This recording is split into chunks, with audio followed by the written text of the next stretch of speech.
देहाती music present. हाँ हाँ हाँ होठ में लाली फेयर लवली लगा के, होठ में लाली फेयर लवली लगा के मारे छे सबके जान।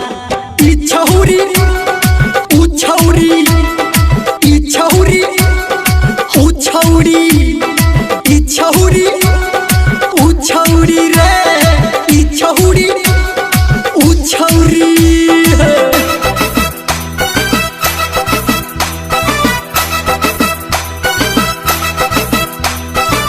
अभी आप सुन रहे हैं सावरिया म्यूजिक। ई छौरी ऊ छौरी, ई छौरी ऊ छौरी। हाँ गोरे गोरे गाल वाली रेशमी बाल वाली चीज छौरी बड़ी जबरदस्त लागे छे। हाय जोरा जोरा फीता वाली लोल की दुपट्टा वाली देखे में छौरी मस्त लागे छे। हाँ गोरे गोरे गाल वाली रेशमी बाल वाली चीज छौरी बड़े जबरदस्त लागे छे।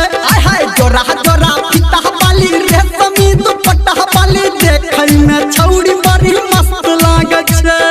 हाँ हाँ हाँ मार के कनखी उठा के सनकी, मार के कनखी उठा के सनकी छोरगा सबके परान।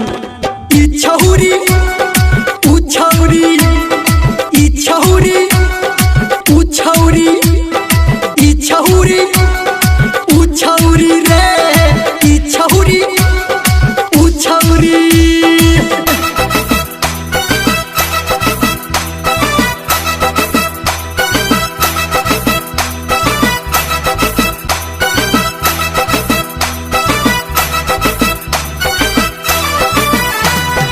ई छौरी ऊ छौरी, ई छौरी ऊ छौरी।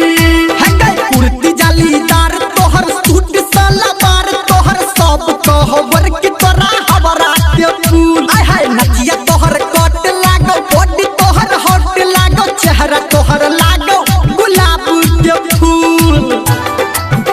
हंगे कुर्ती जालीदार तोहर सूट सलवार तोहर सब कहो छौरी तोरा हवरा के फूल। हाँ नचिया तोहर कट लागो, बॉडी तोहर हॉट लागो, चेहरा तोहर लागो गुलाब के फूल।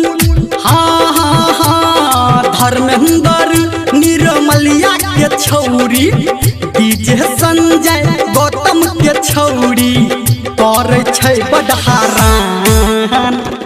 ई छौरी ऊ छौरी, ई छौरी ऊ छौरी, ई छौरी